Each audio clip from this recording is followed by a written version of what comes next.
रामायण पाठ 28 शूर्पणखा। पंचवटी के अपने आश्रम में रामचंद्र सीता और लक्ष्मण के साथ सुखपूर्वक रहने लगे। एक दिन जब राम और लक्ष्मण वार्तालाप कर रहे थे तो वहां पर अकस्मात रावण की बहन शूर्पणखा नामक राक्षसी आ पहुंची। वे राम के तेजस्वी मुखमंडल, कमल नयन तथा निलंबुज सुंदर शरीर की कांति को चकित होकर देख रही थी।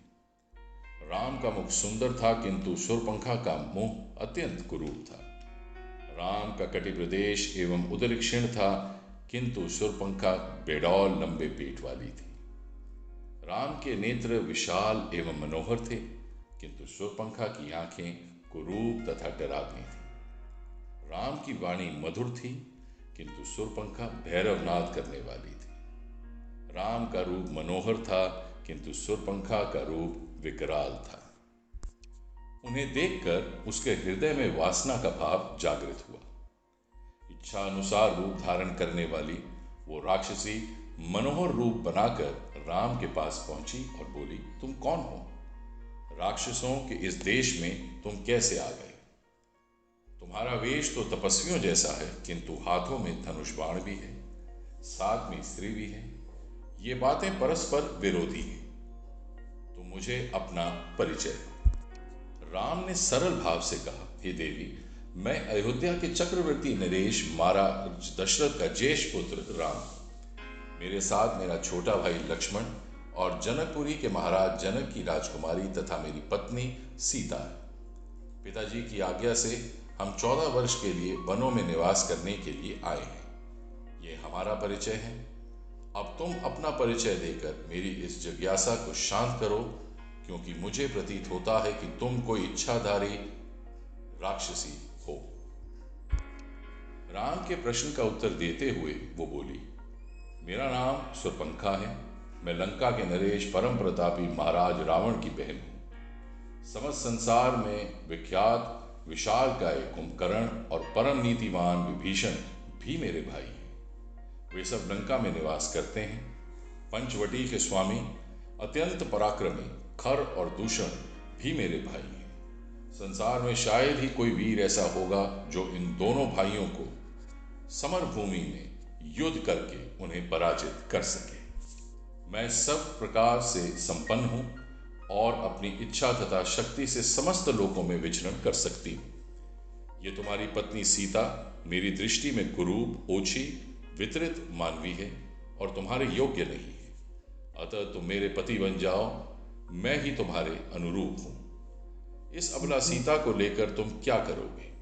तुम्हारी भर्या बनने के पश्चात मैं तुम्हारे भाई और सीता को खा जाऊंगी और तुम्हारे साथ विचरण करूंगी। उसके प्रस्ताव के उत्तर में राम मुस्कुराते हुए बोले, भद्रे, तुम देख रही हो कि मैं विवाहित हूं और मेरी पत्नी मेरे साथ है। हाँ, मेरा भाई लक्ष्मण यहाँ अकेला है। वो सुंदर, शीलवान एवं बल से संपन्न है। यदि तुम चाहो तो उसे सहमत करके उससे विवाह कर सकती हो। राम का उत्तर सुन शूर्पणखा ने लक्ष्मण के पास जाकर कहा, हे राजकुमार, तुम सुंदर हो और मैं युवा। तुम्हारे इस सुंदर रूप के योग्य मैं ही, अतः मैं ही तुम्हारी परम सुंदरी भर्रे हो सकती हूँ। मुझे अंगीकार कर लेने पर तुम मेरे साथ इस दंड कारण्य में सुखपूर्वक विचरण कर सको। शूर्पणखा के इस विवाह प्रस्ताव को सुनकर लक्ष्मण ने कहा, सुंदरी, मैं राम का एक तुच्छ सा दास हूं। मुझसे विवाह करके तुम केवल दासी कहलाओगी। अच्छा यही है कि तुम राम से ही विवाह करके उनकी छोटी भर्या बन जाओ। तुम्हारा रूप सौंदर्य उन्हीं के योग्य है। लक्ष्मण के परिहास को न समझकर शूर्पणखा ने उसे अपनी प्रशंसा समझा। वह पुनः राम के पास जाकर क्रोध से बोली, हे राम, इस कुरूपा सीता के लिए तुम मेरा विवाह प्रस्ताव अस्वीकार कर रहे हो, ये मेरा अपमान है।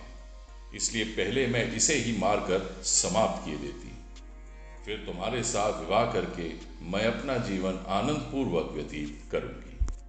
इतना कहकर प्रचंड क्रोध करती हुई शूर्पणखा विद्युत वेग से सीता पर झपटी। राम ने इस आकस्मिक आक्रमण को तत्परतापूर्वक रोका और लक्ष्मण से बोला, हे वीर, इस दुष्ट से अधिक वाद विवाद करना या इसके साथ हास्य विनोद करना उचित नहीं है। इसने तो जानकी की हत्या ही कर डाली होती। तुम्हें इस कुरूपा और उल्टा राक्षसी को उसके किसी अंग से विहीन कर देना चाहिए। राम की आज्ञा पाते ही लक्ष्मण ने तत्काल खड्ग निकाला और दुष्टा शूर्पणखा के नाक कान काट डाले। पीड़ा और घोर अपमान के कारण रोती हुई शूर्पणखा अपने भाइयों खर और दूषण के पास पहुंची और घोर चित्कार करके उनके सामने गिर पड़ी।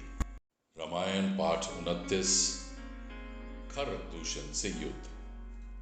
शूर्पणखा का रक्त रंजित मुखमंडल देखकर वे क्रोध से कांपते हुए बोले, बहन, मूर्छा और घबराहट छोड़ मुझे बताओ कि किसने तुम्हें रूपहीन बनाया है, किसके सिर पर काल नाच रहा है।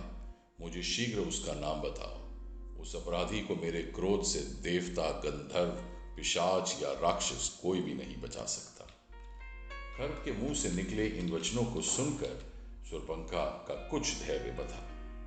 उसने रोते रोते घर से कहा, राम और लक्ष्मण नामक 2 राजकुमार जो अयोध्या के राजा दशरथ के पुत्र हैं, इस वन में आए हुए हैं। उनके साथ राम की भर्या सीता भी है। वे दोनों ही बड़े सुंदर, पराक्रमी और तपस्वी प्रतीत होते हैं। जब मैंने उनसे राम की पत्नी के विषय में पूछा तो वे चिढ़ गए और उनमें से एक ने मेरे नाक कान काट दिए। भैया, तुम शीघ्र ही उनके प्रलोक भेजकर उनसे मेरे अपमान का प्रतिशोध लो। मेरे हृदय को शांति तभी मिलेगी जब मैं उन तीनों का गरम गरम रुधिर पी लूंगी। तत्काल ही खर ने अपनी सेना के 14 यमराज के समान भयंकर योद्धा एवं पराक्रमी राक्षसों को आज्ञा दी कि शूर्पणखा के साथ जाकर उन तीनों का वध करो। मेरी बहन को वहीं उनके शरीर का गरम गरम रक्त पिलाकर इसके अपमान की ज्वाला को शांत करो। खर की आज्ञा पाते ही वे राक्षस भयंकर अस्त्र शस्त्र से सुसज्जित होकर राम, लक्ष्मण और सीता का वध करने के लिए शूर्पणखा के साथ चल पड़े। शूर्पणखा के साथ इस राक्षस दल को देखकर राम ने लक्ष्मण से बोला, लक्ष्मण, तुम सीता के पास खड़े होकर उसकी रक्षा करो। मैं अभी इन राक्षसों को मारकर यमलोक भेजता हूं। इसके पश्चात राम धनुष पर प्रत्यंचा चढ़ाकर बाण संभालकर उन राक्षसों से बोले, दुष्टों, हम लोग तपस्वी धर्म का पालन कर रहे हैं और किसी निर्दोष पर कभी वार नहीं करते। तुम सब पापात्मा तथा ऋषियों का अपराध करने वाले हो। उन ऋषि मुनियों की आज्ञा से ही मैं धनुष बाण लेकर तुम लोगों का वध करने आया। तुम्हें यदि युद्ध से संतुष्टि प्राप्त होती है तो यहां खड़े रहो, अन्यथा लौट जाओ। उन राक्षसों ने एक साथ राम पर अपने शस्त्रों से आक्रमण कर दिया। प्रत्युत्तर में राम ने एक साथ 14 बाण छोड़े, जिन्होंने उनकी छातियों में घुसकर उनके प्राणों को हरण कर दिया।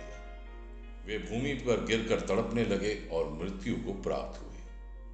सभी राक्षसों के इस प्रकार मर जाने पर शूर्पणखा रोती बिलखती खर के पास जाकर बोली, उन सब राक्षसों को केवल राम ने ही वध कर डाला। वे सब मिलकर भी उसका कुछ न कर सके। मुझे तो प्रतीत होता है कि तुम महासमर में सबल होने के बाद भी राम के सामने युद्ध में नहीं ठहर सकोगे। यदि तुम स्वयं को शूरवीर समझते हो तो तुम अपनी संपूर्ण शक्ति लगाकर उससे युद्ध करो। यदि तुमने शत्रुघाती राम का वध नहीं किया तो मैं तुम्हारे समक्ष ही आत्महत्या करके अपने प्राण त्याग दूंगा।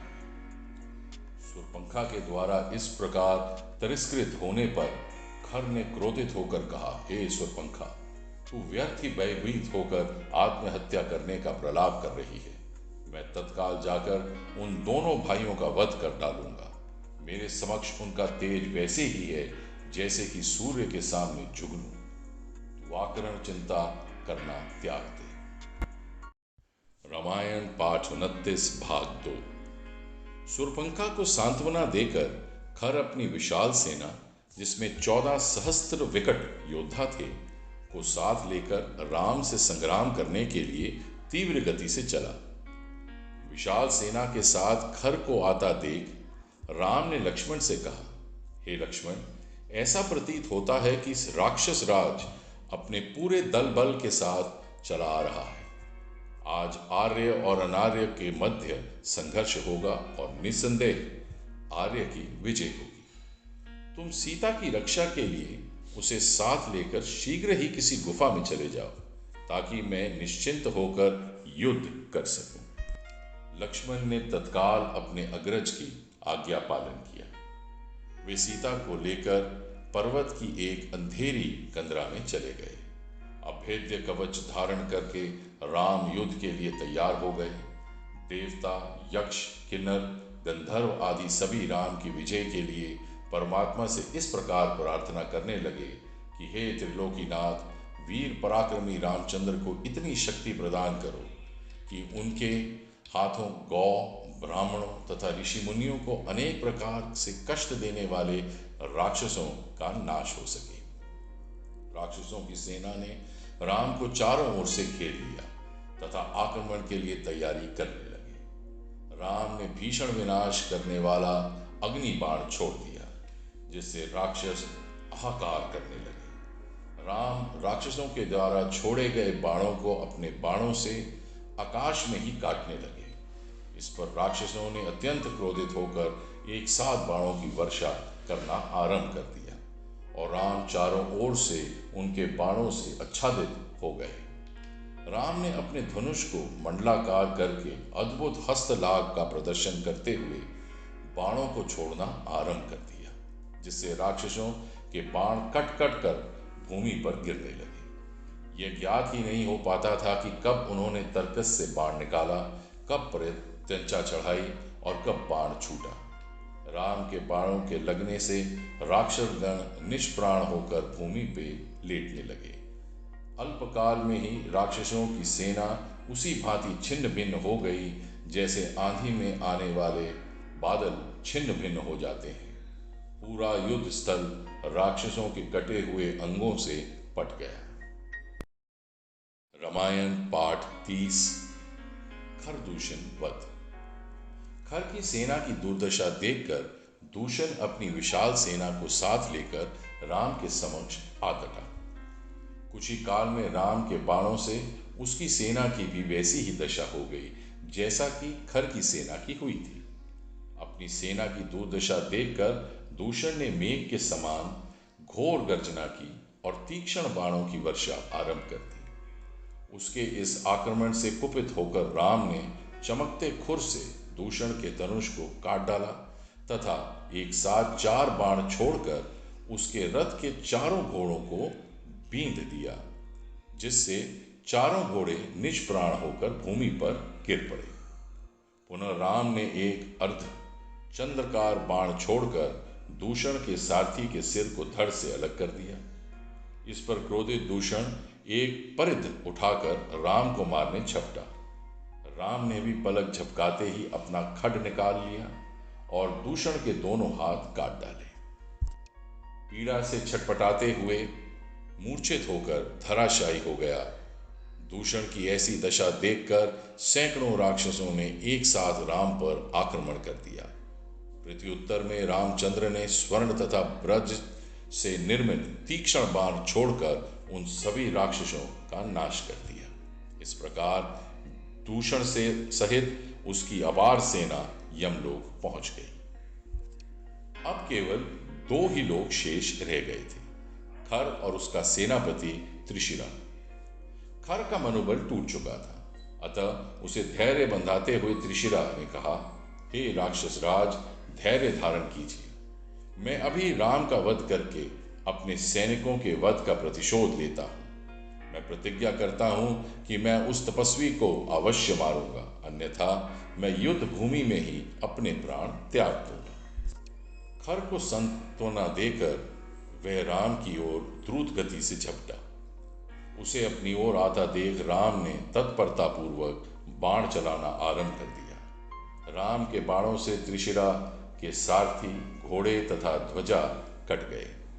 रथ तथा सारथी विहीन सेनापति हाथ में गदा लेकर राम की ओर दौड़ा, किंतु पराक्रमी राम ने उसे अपने निकट पहुंचने से पहले ही तीक्ष्ण बाण छोड़ा, जो उसके कवच को चीरकर हृदय तक पहुंच गया।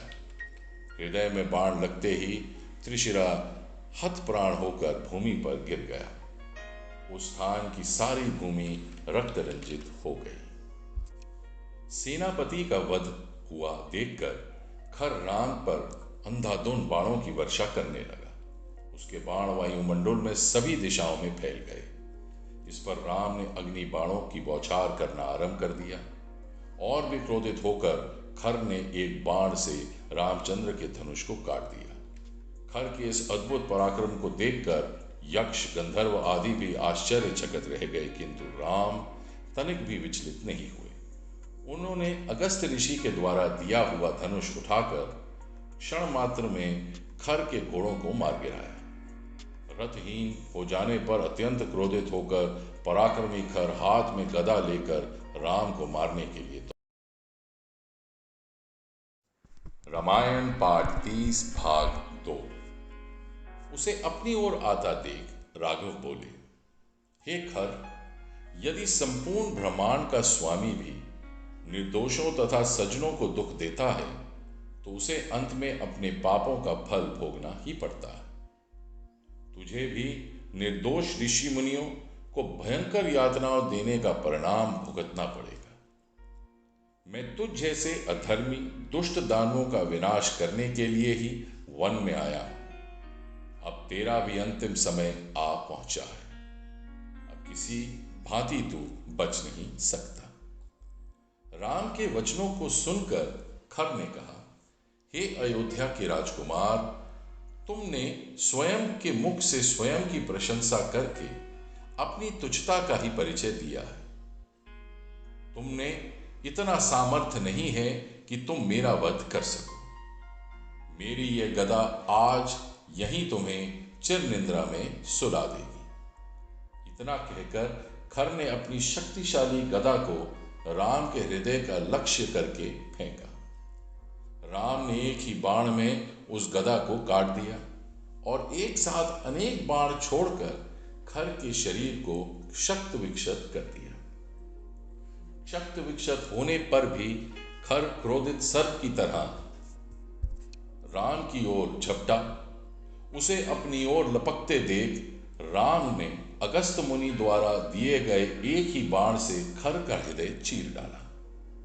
भयंकर चित्कार करता हुआ खर विशाल पर्वत की भांति धराशायी हो गया और उसकी यह लीला समाप्त हो गई। राम के विजय पर ऋषि मुनियों ने, तपस्वियों ने उनकी जय जयकार करते हुए उन पर पुष्प वर्षा करनी शुरू की।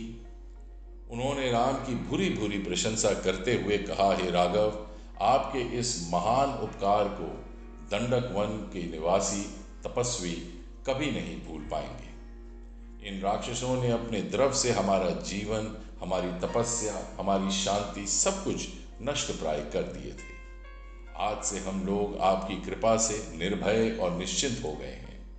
परम पिता परमात्मा आपका कल्याण करें। आशीर्वाद देकर वे अपने अपने निवास स्थानों को लौट गए। लक्ष्मण भी सीता को गिरी कंदरा से लेकर लौट आए। अपने महान पराक्रमी पति की शौर्य गाथा सुनकर सीता का हृदय गदगद हो गया। रामायण पाठ 31 रावण को सूचना। खर और दूषण का वध हो जाने पर खर के एक अकंपन नामक सैनिक ने, जिसने किसी प्रकार से भागकर अपने प्राण बचा लिए थे, लंका में जाकर रावण को खर की सेना के नष्ट हो जाने की सूचना दी। रावण के समक्ष जाकर वे हाथ जोड़कर बोला, हे लंकेश, आपके भाई खर और दूषण तथा उनके 14 सहस्त्र सैनिकों का वध हो चुका है। किसी प्रकार से मैं अपने प्राण बचाकर आप तक पहुंचा हूं ये सूचना देने के लिए। ये सुनकर रावण को भारी क्रोध हुआ। उन्होंने कहा, कौन है जिसने मेरे भाइयों की सेना सहित वध कर दिया है? मैं अभी उसे नष्ट कर दूंगा, तुम मुझे पूरा वृतांत बताओ। सैनिक ने कहा, हे राजन, अयोध्या के राजकुमार राम ने अपने पराक्रम से अकेले ही सभी राक्षस वीरों को मृत्यु की घाट उतार दिया। इस समाचार को सुनकर रावण को आश्चर्य हुआ और उसने पूछा, खर को मारने के लिए क्या देवताओं ने भी राम की सहायता की है? तो सैनिक ने उत्तर दिया, नहीं प्रभु, देवताओं से राम को किसी प्रकार की सहायता नहीं मिली है। ऐसा उन्होंने अकेले ही किया है। वास्तव में राम तेजस्वी, शक्तिवान, युद्ध विद्या में पारंगत योद्धा है। खैर जैसे वीर जिसकी एक गर्जना से सारे देवता कांप जाते थे, वो उनकी शक्तिशाली सेना के साथ उसने खेल ही खेल में समाप्त कर दिया। उसका रण कौशल देखकर मुझे प्रतीत होता है कि आप अपनी संपूर्ण सेना के साथ युद्ध करके भी उसे परास्त नहीं कर सकेंगे। मेरे विचार से उस पर विजय पाने की एक ही उपाय है। उसके साथ उसकी अत्यंत रूपवती और सुकुमारी पत्नी है। राम उससे बहुत प्रेम करते हैं। वो अपनी पत्नी के बिना एक पल भी नहीं रह सकता। मेरा विश्वास है कि यदि आप किसी प्रकार उसका अपहरण कर लें तो राम उसके वियोग में स्वयं ही मर जाएगा। रावण को यह प्रस्ताव सर्वथा उचित प्रतीत हुआ। तत्काल ही वो अपने दिव्य रथ पर सवार हो आकाश मार्ग से उड़ता हुआ अपने परम मित्र मारीच के पास पहुंचा। बिना किसी पूर्व सूचना के रावण को अपने सम्मुख पाकर मारीच बोले, हे लंकापति, आज अचानक ही आपके यहाँ आने का क्या कारण है? आपकी इतनी हड़बड़ी देखकर मेरे मन में नाना प्रकार की शंकाएं उठ रही हैं। लंका में सब कुछ कुशल तो है? राम ने कहा, मैं एक विशेष कारण से ही यहाँ आया हूं। अयोध्या के राजकुमार राम ने मेरे भाई खर और दूषण को उनकी सेना सहित मार डाला है। अब मैं चाहता हूं कि राम की पत्नी का अपहरण कर लूं और इसके लिए मुझे तुम्हारी सहायता की आवश्यकता है। सीता के वियोग में राम बिना युद्ध किए ही तड़प तड़प कर मर जाएगा और मेरा प्रतिशोध पूरा हो जाएगा। रावण के वचनों को सुनकर मारीच बोला, हे लंकापति, तुम्हारा ये विचार सर्वथा अनुचित है। जिस किसी ने भी तुम्हें सीता को हरने का सुझाव दिया है वो वास्तव में तुम्हारा मित्र नहीं, शत्रु है।